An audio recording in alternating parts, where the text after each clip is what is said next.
In 2019, Anne Helen Peterson's viral BuzzFeed article, How Millennials Became the Burnout Generation, highlighted the growing issue of burnout among millennials. The COVID-19 pandemic has since amplified burnout across all generations, exposing systemic issues in the economy and the workplace. Today, we're going to explore what's causing this rise in burnout across different generations and discuss strategies for navigating mental health in a multi-generational work environment. Hi, everybody. My name is Rochelle. And I'm Jeff. And this is Burnout Banter.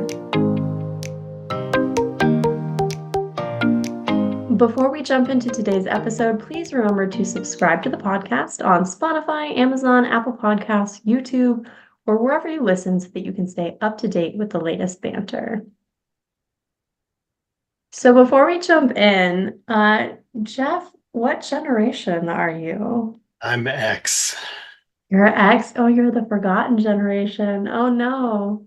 Yeah, I right on the am edge. I was at the very tail end of it, 1970. okay.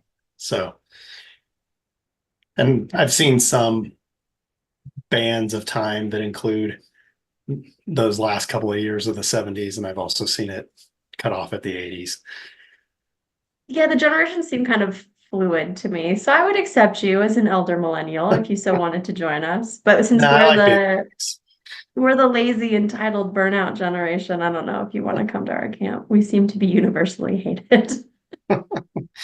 Which is silly, right? I think that happens with every generation, right? The older generations look down on the younger generations for whatever reason because they're different. Oh, absolutely. I Yeah. love seeing like historical newspaper clippings of like some grumpy old man from the 1700s like complaining about the kids of like today.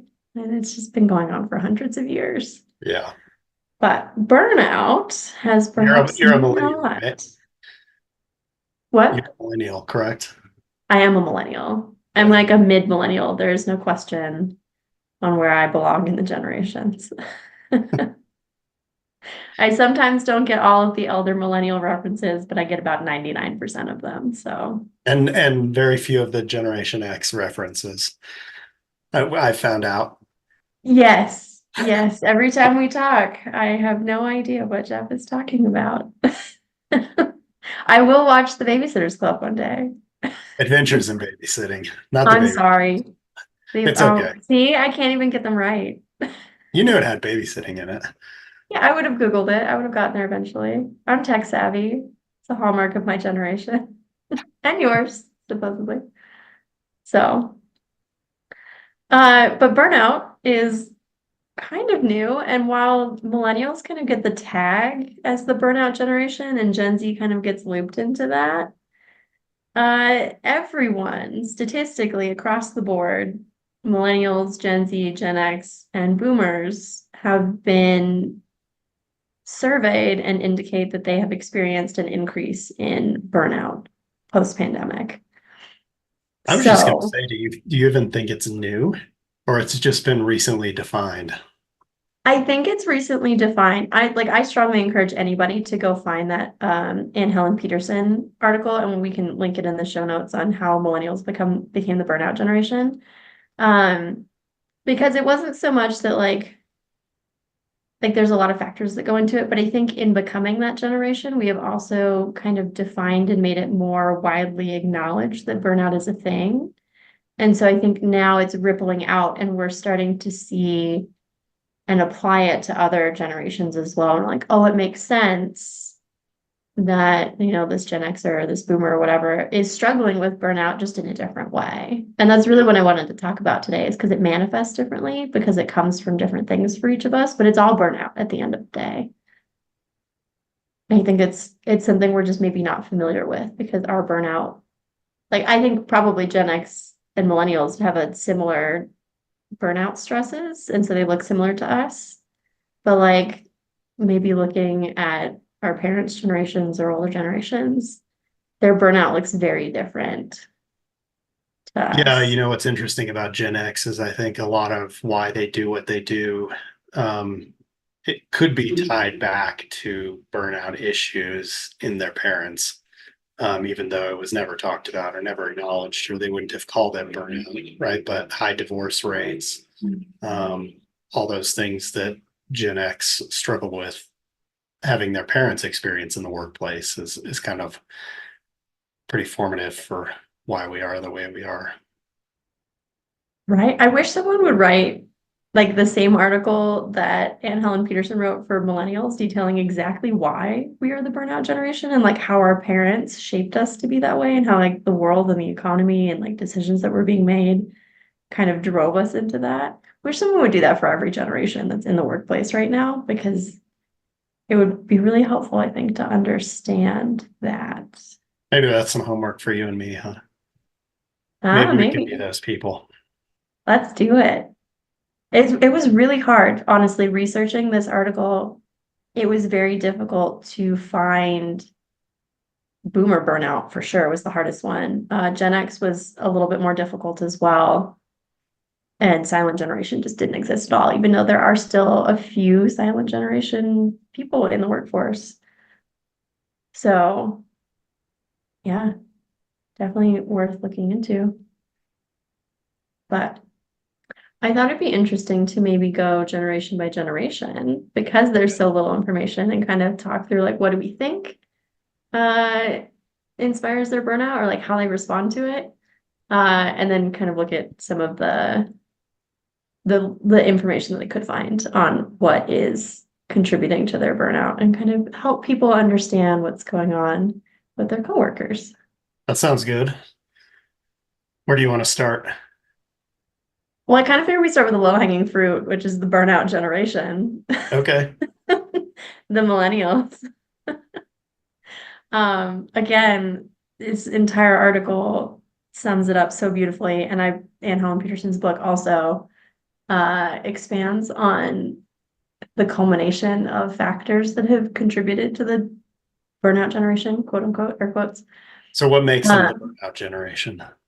so it's really hard to sum up, but basically, uh, my generation was raised in this way that we were being prepared for the workforce from like the beginning. So we had this like really intense self-optimization, I guess is the way to put it, from like a young age. Like we were put in a lot of after school clubs and uh told like pretty much everything we did at a certain point was to prepare ourselves for work. And I feel like that's even worse for Gen Z. I want to talk about that because like some of the elder millennials, myself included, even though I'm in the middle, we still got like a childhood, right? Like we got to go play. You know, the rule was like be home before the lights go out or whatever, stuff like that. But as you got older, like by the time I got into high school, it was very much like a lot of my friends were building their resumes for college, but it wasn't even for college, it was for the job they wanted after college, which was looking back, that's wild.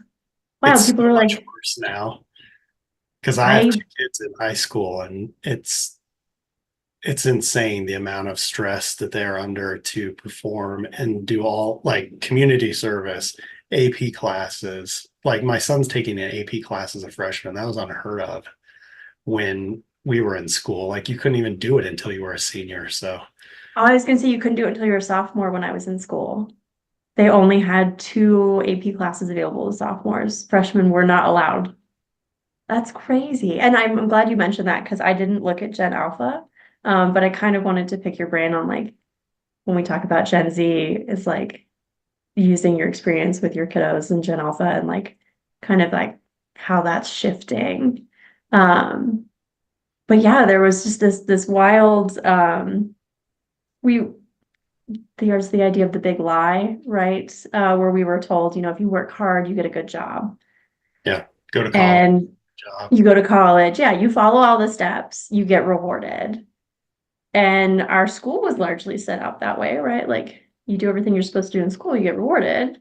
You go out into the world, and now millennials are being like, we've dealt with two recessions and the pandemic and wars, and like we've had a rough time, as have all the other generations because they're living through it as well. But we're starting to see that like psychological toll of realizing that that's not true. Like we are working really hard because that's what we were told. Like it worked for our parents. They worked really hard. They were rewarded with great economy, great jobs, white picket fence and all that. But that the world isn't set up to do that for us. And that's extremely difficult to swallow. And that's contributing to our burnout because all we've been trained to do for our entire lives It's hard. is work. Whether even if it's in like we're the hustle generation, like the turn your passion into a paycheck, right? So even if you're like doing something for fun, in the back of our minds, we're always trying to monetize it. Millennials are like, okay, I do this fun like paint by numbers art thing, and people have told me it's cool, I'm gonna go sell it. Yeah. Like we don't just create just to create. And so, but like realizing that maybe that's not gonna work is really difficult. And then we've got this kind of like generational stigma around we're the lazy entitled generation, and that bleeds into Gen Z as well. And so while we are much more open with our burnout, and I think kind of paving the way for that next generations to acknowledge that it's a thing and it's okay, and taking time for yourself is okay as well. I think when we look up generations like Gen X and boomers, we don't want to talk about it because we don't want to appear like needy to them. Like, I need to take a step back for my mental health. You say that to certain elder coworkers and they might respond in a certain way. So, Yeah, I think Gen X gets that more than maybe the boomer generation does because I think we saw the impact of just working all the time play out in our parents' lives and have health issues and all the stuff that came along with that. So I think we might be more understanding than you think. Um, good to know. we're trying, we've been trying to figure out this work-life balance thing. I think that kind of started with us. And what does that look like, right? Because it didn't exist before. And how do you have two working parents and or two working adults in a family, right? And have some sort of semblance of balance when people are working all the time. Right? Yeah, like there's a bunch of economic craziness that happened for your generation as well entering the workforce and trying to balance that out. I just, I feel like it was equally as difficult, and maybe we don't appreciate I know we don't appreciate the generations that come before and the things that they do for us. Like looking at you, Gen Z, uh, we have these conversations so that you can talk about them openly, but millennials and Gen X, I think, had to start having them and be like deal with the stigma of it first before it could become open and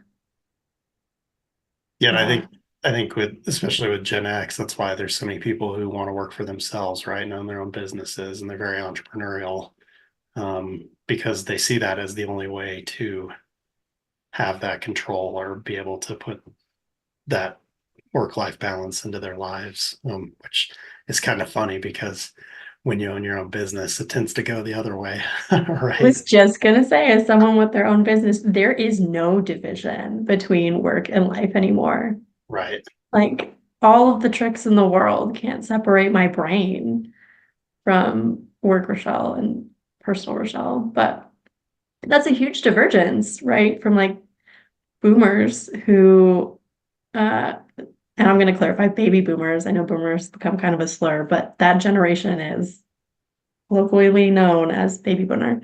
Um, they're characterized by like longevity at a company. Like if they're treated well, they stay there forever.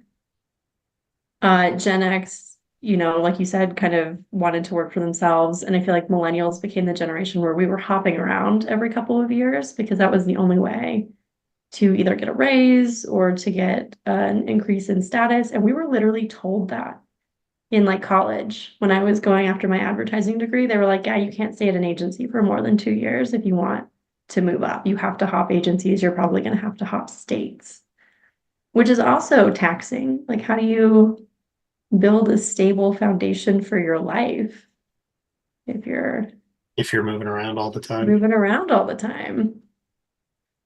It's crazy. Yeah. Yeah, I mean, I think longevity probably in many ways, right, is tied to retirement and funding your retirement, right? So my parents, if you work somewhere for a long time, you retire making 80 or 90% of what you made during your last few years for the rest of your life, right? So in many ways, why would you leave if that's what is being set up for you to now have this funding for the rest of your life and Right. potentially insurance and all that stuff that are the Gen X generation and forward doesn't have that cushion, right? If unless you work for the government or something like that. But Absolutely. Absolutely. Like the structures have changed. And I think that's something that maybe we don't always realize in the workplace because our immediate environment is the same. But that immediate environment has changed over the years, if that makes sense. Like you said, like the benefits to each of us are very, very different, and the pressures on us are different, which is something else I kind of wanted. Like maybe we move to Gen X because I would love to hear you expand on that because your challenges are different than ours. You're at a different level in your career than we are, and like the things that you're worried about are a little bit different than the things that like millennials or Gen Z are worried about. yeah, I mean, so I think so. I'm going to talk about construction because that's what I know. But when Perfect. That's our I was in podcast. school in the early 2000s, right, there was a recession that happened pretty quickly into my career, and a lot of people left the industry. And then you had another big one in 2008, and more people left the industry. So there is a lack of people with my set of experience within companies. Like there's older and there's younger, but people in their 40s seem to be non-existent in a lot of these companies. So I think that just puts you in a hard place, right? Where you're if there's less of you, then you're doing more potentially, and that can lead to burnout. Well, that's really interesting. That skills gap is not something I had thought about. It's something we talk about in proposals a lot. It's like you go to conferences and you see a lot of like under 5 years of experience and a lot of like over 15 years of experience. But those people in the middle seem to disappear. And I think that was due to the later recession, but I think there's another one that was due to the recession in the early 2000s. So you're in, your 20 to 25 years of experience is also missing. Yeah. Yeah, I very rarely come across a proposal professional that's, or at least they're not saying that they've done 25 years of experience. When we do, they're absolute unicorns. But yeah, it's weird because you have like people who are overqualified, these 15, 20-year people. You have people who are underqualified to do those kind of like mid-level management jobs that need to get done.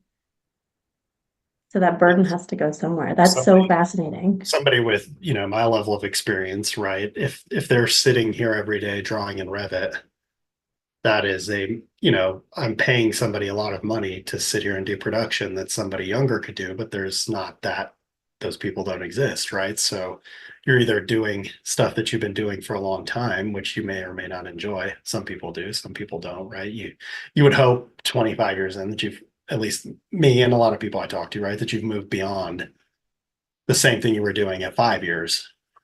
Um, Right, career growth, it's but important. but for a lot of people, that's not the case. Yeah, I, So I think that yeah, can contribute to burnout too, right? If you're doing something that you don't enjoy or you think you're beyond, that's absolutely. frustrating. Absolutely. Yeah, there was a lot of when I was in-house, kind of like the admin work to keep proposals floating, like data storage and things that like they're icky tasks that need to happen, but probably could have been offloaded to someone else, like a junior colleague. There's never a junior colleague to do that, because they just throw you in. Yeah, and then I do think with Gen X, right, it's the first generation where you really needed to have two careers in within a family to be able to financially survive. Oh, okay, I was like two careers. Yeah, yeah. So, you know, two partners working together to provide for the family. Like my mom and my wife's mom both had jobs, but they were, more administrative and just kind of extra spending money instead of being a needed. Right, you could pay the bills on one income. Mhm. And that's again, Gen X and the generations that have come since, that pressure is high. Because it's impossible to live on one income with a family. I mean, it's not impossible, it's very, very challenging. Yeah, and I think it depends on where you live too. But I even like think about the first house we bought and how much it was worth versus how much it's worth now. And it's insane how much that has gone up. And just a starter level entry home. Um, and the amount that costs in Denver is really high. So, Same in Albuquerque, yeah. same. My first home, when I look at it now, I'm like, oh my gosh, why couldn't I have held on to that and sold it now? Yeah. Uh, just wild, wild, wild. And I recognize that like I'm an outlier in the millennial. I purchased a home, yay. And I'm very privileged to have done that. So that's not common for millennials. It's not common for Gen Z. I'm hoping we will be able to turn the tide before Gen Alpha hits the workforce. But it's not looking promising. No. So I mean, you talk about with Gen X, right, having to save for retirement on their own while costs are going up. Um, it it does create a lot of stress trying to cope with everything and how much kids cost, and we're a lot of us are at the age where kids are going into college, and um, so just a lot of stress around finances. I'd imagine. I also imagine something I ran across a lot was caretaking Oh is yeah, increasing for Gen X, like yeah. caretaking of your parents, which is a huge mental load as well. That's a different type of burnout, but it's still emotional burnout for sure. Yeah, and a lot of people, right, their parents potentially are moving in with them, which does in some ways help the financial burden, I guess, if their parents are contributing. But and then you look at, right, if our kids go to college, right, are they going to be able to go out and live on their own, or now are we kind of working our way back towards multiple generations living together in one house, right? Because you Yeah, have kids who neither can afford to be out on their own, and we're the ones bearing the burden of that, right? right. Which again comes back to a different type of mental load, emotional load, having all of those personalities and generations and people in one space that you're not used to. Even if you love your family, even if you're close, like that's tough. Hmm. That's really tough. So what about the boomers, the baby boomers then? The boomers. I mean, I think when you talk about a lot of these, you're talking about the influence their parents had on them, right? And so I think with baby boomers, it was a lot of you're lucky to have a job, um, stay where you are, you want stability. Um, and I think for a lot of them, stability was provided. That's the thing. Yeah, they definitely had those they were both definitely being told those narratives, like hold on to that stability, but they were also brought into a world where everything was fairly stable. They kind of benefited from an economic prosperity, which just because of your age, like you don't recognize how wonderful that is, right? Like we don't see how privileged we are when we're sitting in our privilege. Not disparaging boomers in any way, shape, or form, but they were able to chase what we look at today as like traditional success Yeah, the American dream. and the American dream and attain it because the structures were in place, the social and economic structures were in place for them to do that. They were able to work. They were able to do what millennials wanted to do, work hard, achieve your goal, which is what they were trying to teach us to do because those are our parents for the most part. But they're still burning out too, right? Like millennials are probably frustrating the heck out of them, but Um, they're I think so. I mean, but I don't think they would do anything. It's just one of those like, well, this is just how it is. We accept it, right? We're lucky to have this job. We tolerate this because this is just a side effect of having it. And I think there's a lot of definition. Um, who you are is defined by what you did, um, right, what your job was. Uh, right. I read I read something really interesting about the boomer generation coming into retirement and maybe looking back on how hard they worked and questioning whether it was worth it. And that kind of harkens back to an episode, this several episodes back where you mentioned the author who had kind of done that study on wealthy and famous people and like what they regretted. yeah, And I think this generation is kind of coming to terms with maybe they didn't make the life choices that they wanted to make when they were younger. Like they chose work and chose like climbing that corporate ladder and chasing that traditional success at maybe the cost of personal relationships or personal fulfillment. And so like struggling with that psychological burden is burning them out a little bit. I also think so. The ones I've interacted with who are nearing retirement are at that age, right? There's a lot of unknown about what Oh retirement yeah, is, right? And how's it going to look, and how am I going to be able to afford it? And like I look at my parents, and I think they're busier now. I don't even know how they ever had a job because they're so busy in retirement. But you, I think they get really fixed on like they were told this is what retirement's going to look like. And so if they can't have that or they're uncertain about what that means to them, then I think there's a lot of stress created around, should I retire? Am I going to enjoy it? And it's kind of seen as this final thing that you do. right, And once I make that decision, right, it's over. I've pulled the plug and I'm done. And that's just not the case, right? If you were to retire and not like it, you could come back and work, or you could find something that you do enjoy to do, right? A passion project or something like that. Um, right. but I think that's what I see with a lot of them that I interact with is just the fear around what is retirement going to be. I would agree. I feel like they probably got a little bit of pressure again from their parents, which laid out the steps for life. Like get your entry level job, stick with it, stay with the company, work hard, retire. And so like they've gone through their life kind of checking the boxes. Like I did this thing, I got my reward. I did this thing, I got my reward.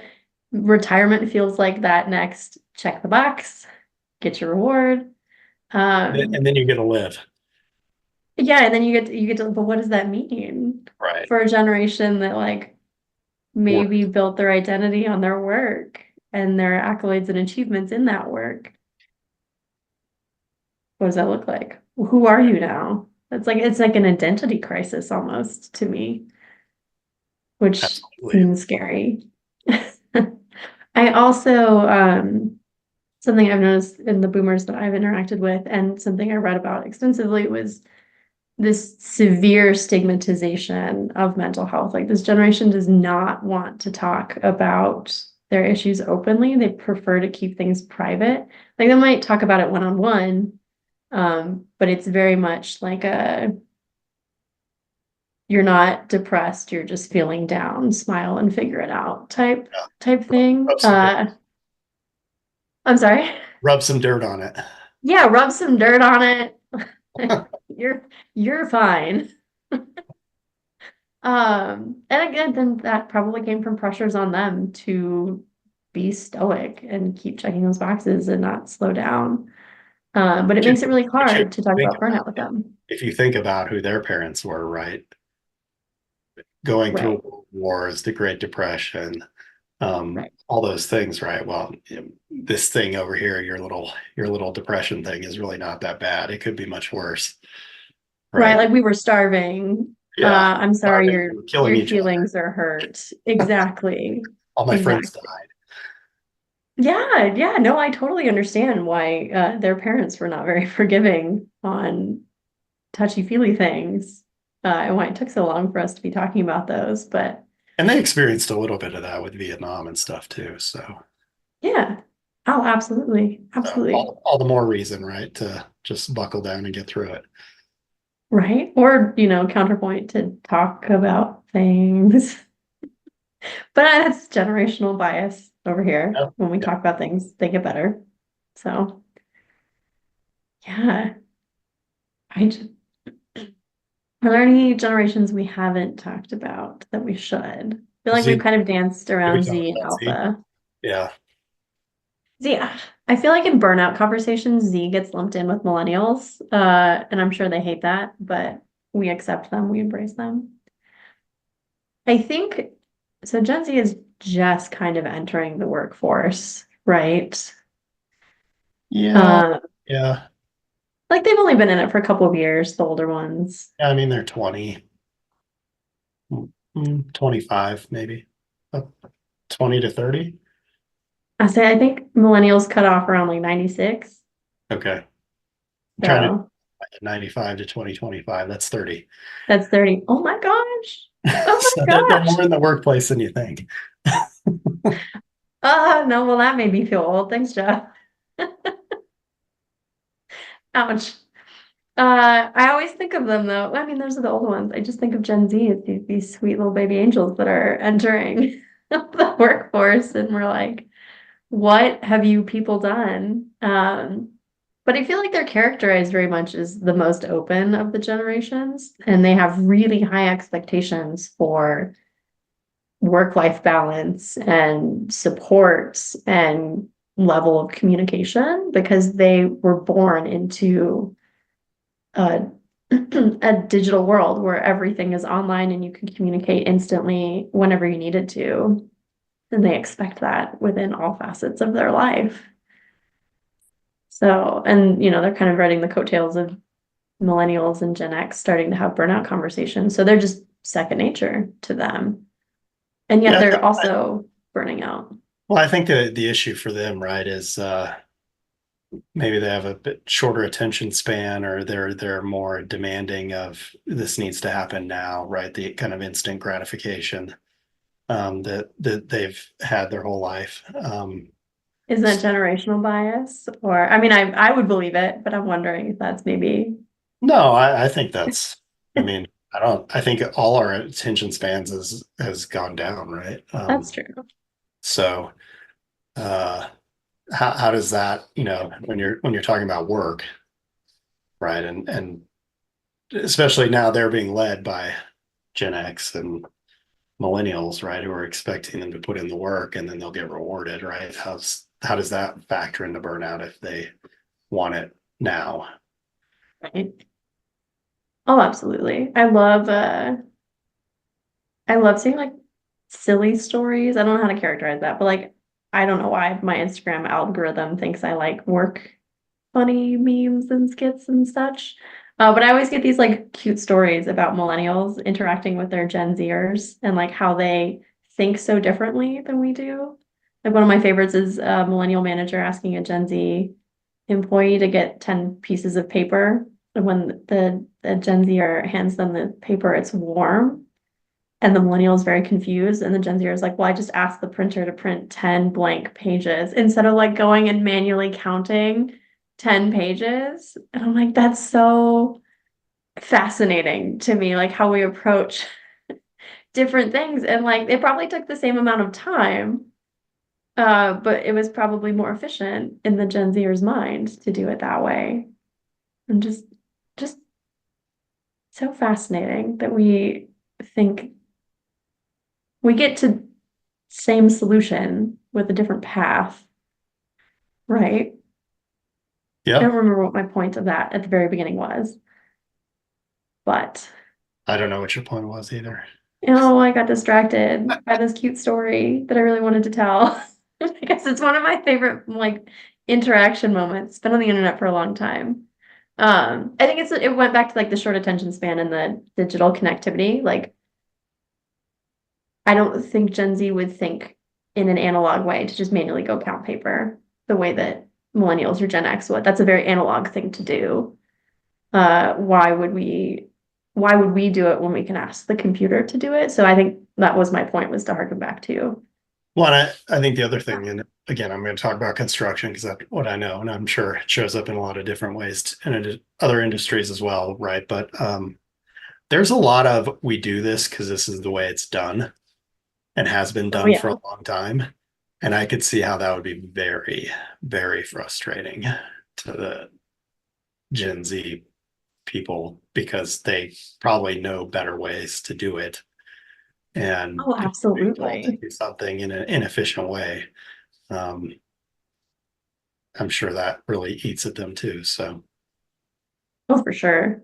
yeah. Uh, that if it had gone wrong could have been an example of that, like the Gen Zer being like, well, I'm going to count paper in this method instead of doing it your way.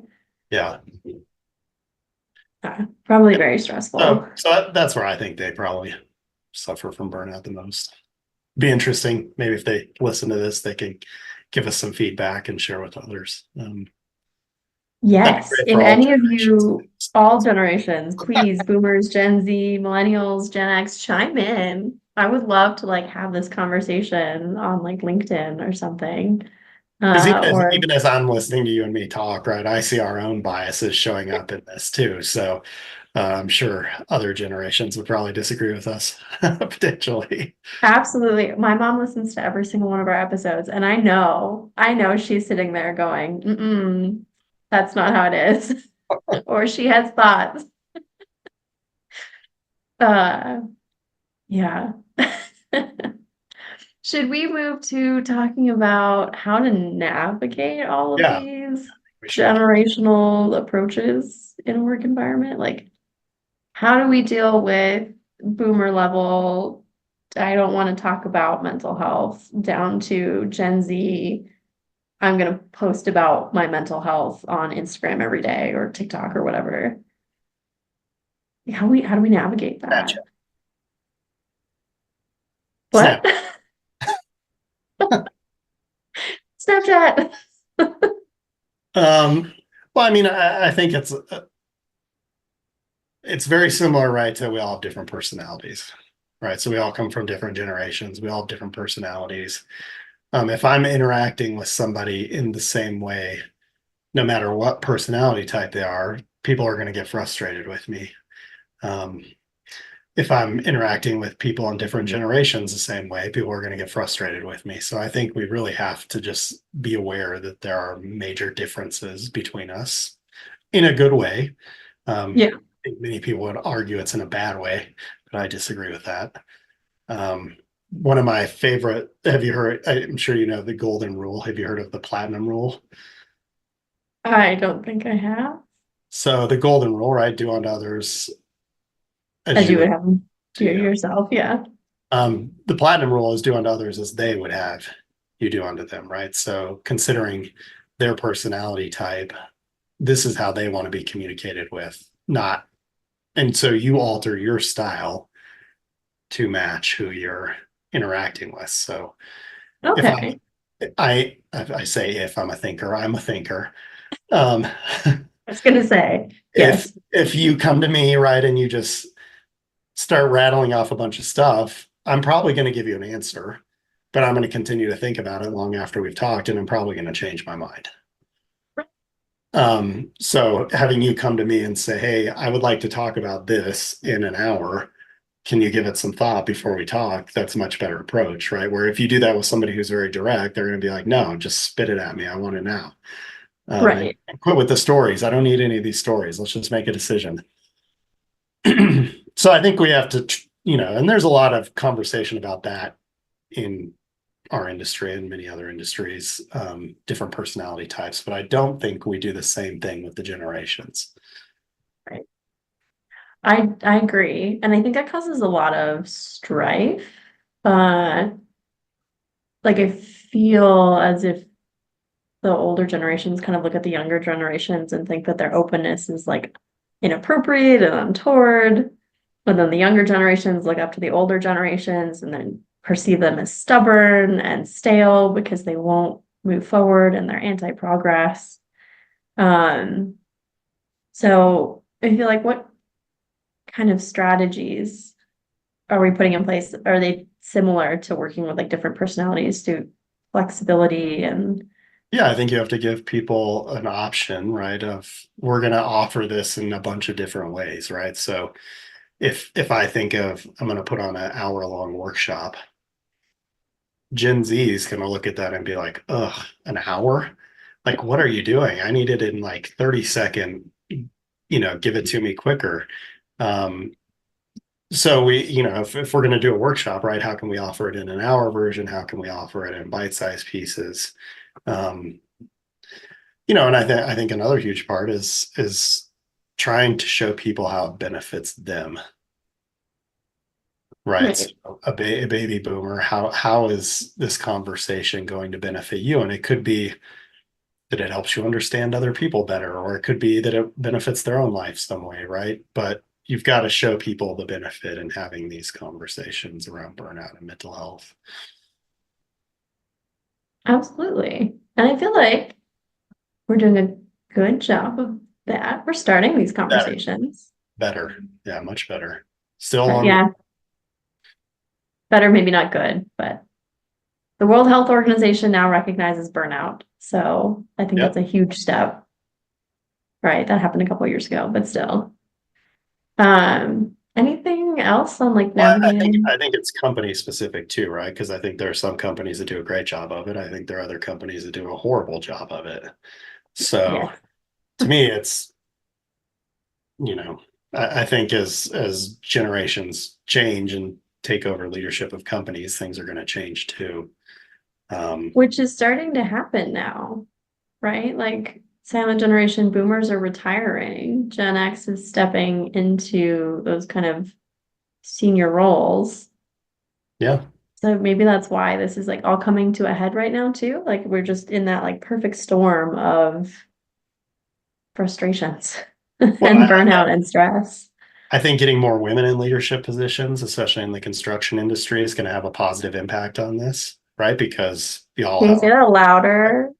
more empathetic, you care more about people. And so, you're going to have those more nurturing conversations than a lot of men will. Which is a whole stigma on its own, right? Like Mhm. men can be empathetic and have Yeah. these conversations, Yeah. I but would agree. whole separate conversation. I just wanted to point that out before we reinforce like a gender role stereotype. But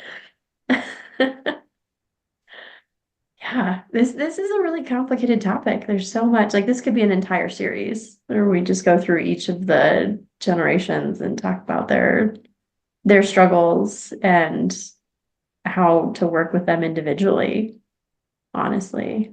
Well, and I also think, when was the last time you sat in a training talking about, okay, here's what's unique about Gen Z, here's what's unique about the millennials, here's what's unique about Gen X. And nobody's talking about this stuff, right? So as a manager or leader, how do I learn what's important to them, the younger generations or the older generations, if we're not having these conversations about generations? It's really easy to just be like, ugh, millennials are such a pain in the ass. But it's that's not productive, right? Because we all have to work together. Right. I mean, you can complain about us. It's fine. Everyone else does. We're used to it. We shoulder the burden. But everybody I was find saying it it's not us interesting. too. It was just before. Yeah, I mean, millennials and boomers have like an ongoing internet feud forever and ever. Right. But I find it interesting you say that because every webinar I've seen on like how to engage with Gen Z in the workplace or like how to recruit them is led by not a Gen Zer. And I'm like, what research have you done, Mr. Gen X or Miss Boomer or even the millennial? Like what it's all very speculative. Like we are observing this generation in their natural habitat and have concluded that they have a 30-second attention span because of TikTok. So you have to communicate with them that way. But I would be really interested to actually hear from that generation Yeah. on What do you want from us? And Yeah, for that'd us to be great thing listen, to do. because yeah, yeah, exactly. Any final thoughts before we move to our burning question? No, I think it's a really important topic. I'm glad you suggested it, and I think it's something that we need to talk a lot more about. I do want to do more on it, maybe a mini series I'm on profiling each generation. Maybe we'll help our listeners figure out. Maybe very we can get someone from each generation on to talk about their generation, have like a little panel. That'd be great. That would be good. And I think the other thing that's important to take away from this is that burnout affects all of us. It does not discriminate, um, Nope, just based on which generation we're in. We're all affected by it. we're all tired. Absolutely. Absolutely. Yeah, I All mean, right. isn't the statistic in construction, it's 8 out of 10 people are burned out. Yeah. Well, 8 out of 10 people are not all millennials in the construction industry. So That is, thank you for using statistics to drive that point home. And that's also an old statistic that's been around for years. That's pre-pandemic. And since we're reporting like higher than pre-pandemic levels of burnout, that number is probably like 9 out of 10, 8.5 out of 10 now, which is, yeah, we all have to fix this. We have to talk. I'm calling a multi-generational meeting of the minds in the industry. We're going to figure this out together. sounds like a good goal. Perfect. Jeff and I are on it.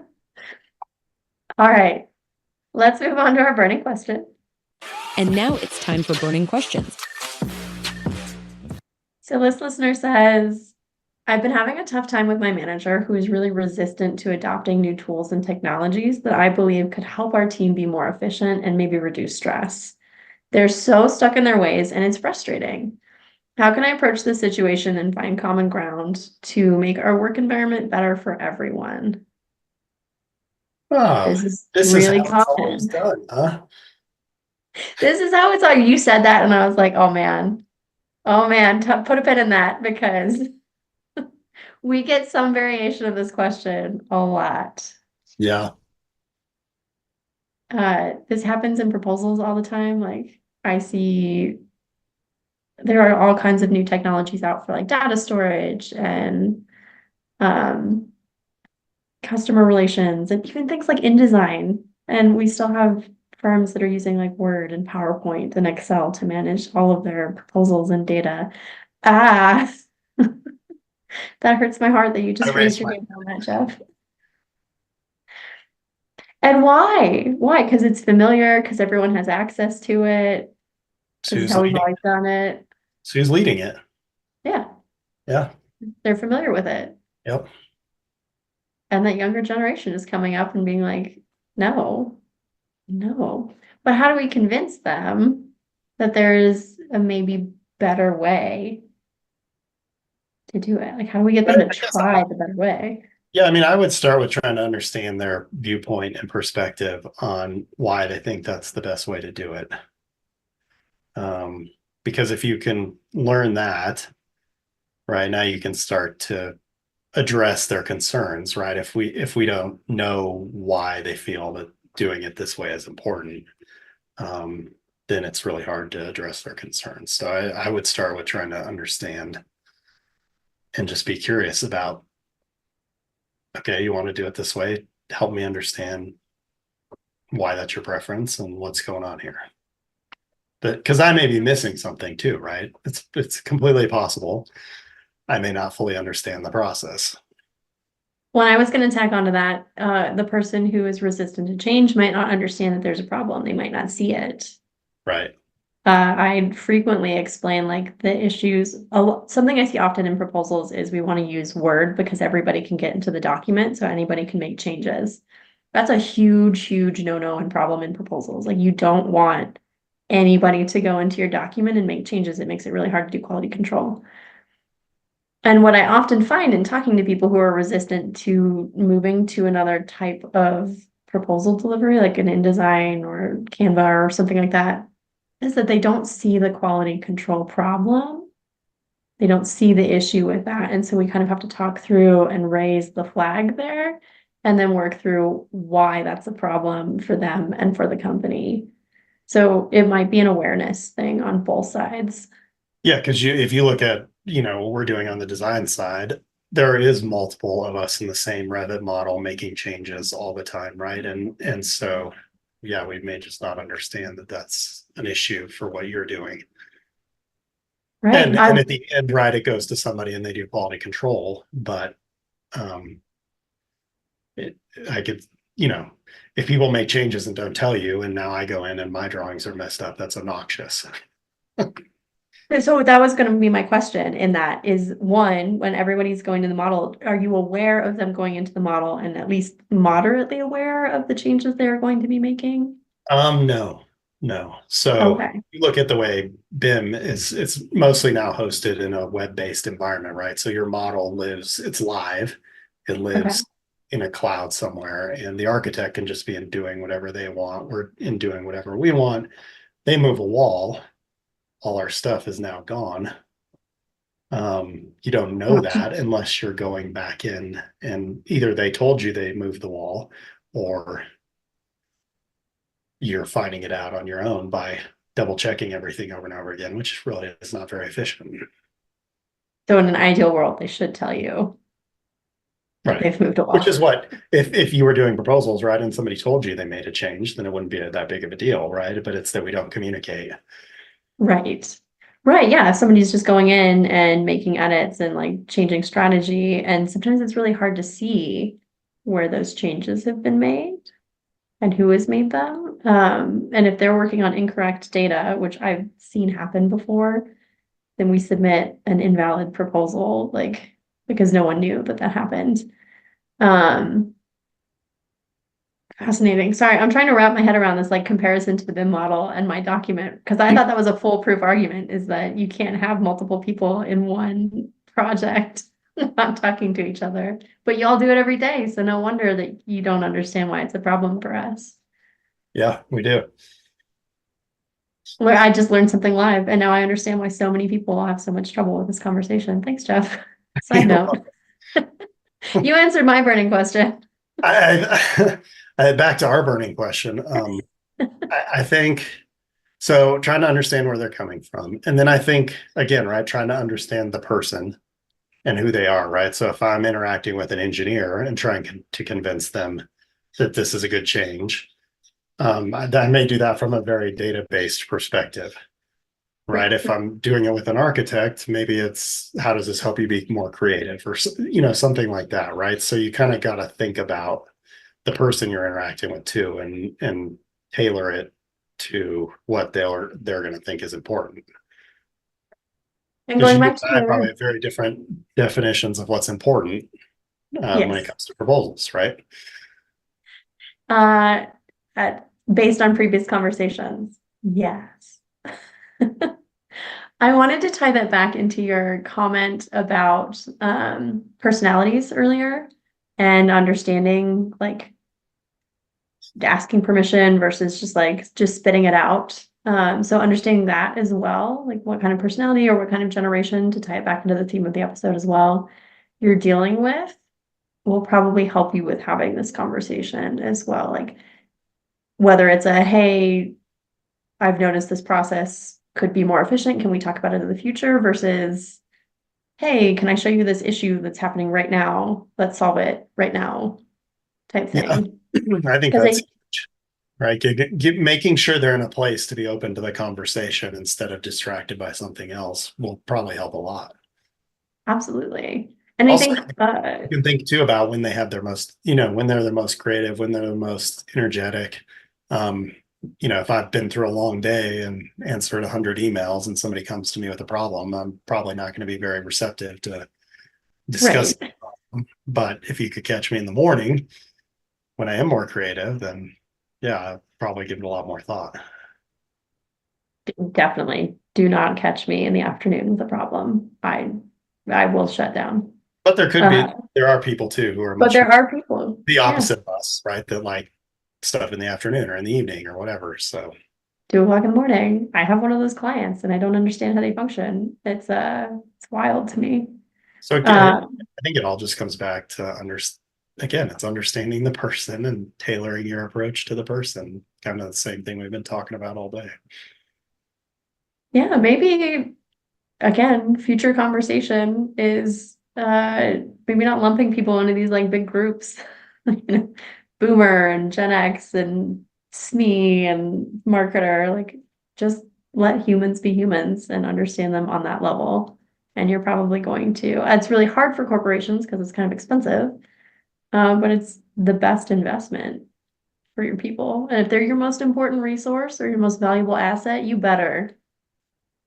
This is just a general call to every single AEC company that says that. You're telling me that your people are your most important resource or asset or whatever it is.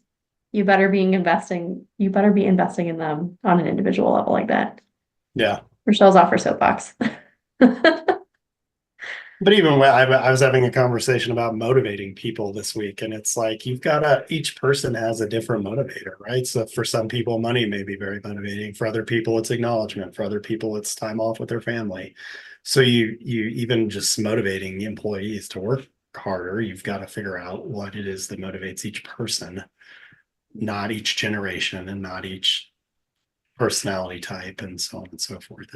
It is an individual thing. Yeah, And if I would say that most people too, right? If they're stuck in fear, right? Success is the primary motivator for a lot of us, right? But what does success mean to that person? Not success within your company or success within America or whatever you call it. right. Success. We have a whole episode on that, like defining what success Yep. is for you and how you work towards that and how you use that to not burn out.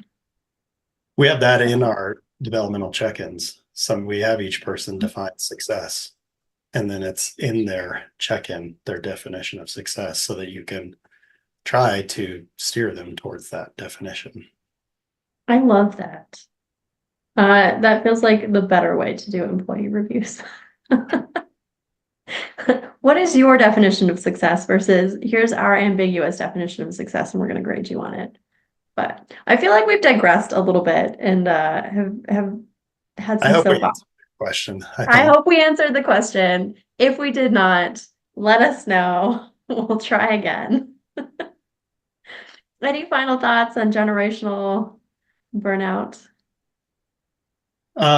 No, I did think of one other thing to help answer their question, though. If you've tried in the past and you do feel like they're stuck in their ways, somehow you have to let go of that, or else you're never going to get them to adopt any tools. So let go of the expectation that they're always going to say no and keep trying. I love it. Expectations. All right, friendly reminder to our listeners, if you have a burning question, you can email it to us at burnoutbanter@gmail.com. Please remember to like or subscribe to the podcast on Amazon, Spotify, Apple Podcasts, YouTube, or wherever you listen to make sure you never miss an episode. And finally, if your organization is struggling with burnout and stress management, Jeff and I offer in-house coaching to help your staff get back on track. So you can reach out to us again at burnoutbanter@gmail.com or via LinkedIn for personalized support tailored to your organization's needs. That was a big topic, so we apologize for the length of the episode, but Rochelle and I were feeling chatty today, so. I'm so passionate. I started researching this and I just got so excited about it. Like I want to do a mini series on this so much. Yeah. Look for that in the future, y'all. All right, we'll see everybody next month. Stay out. Bye. Stay well.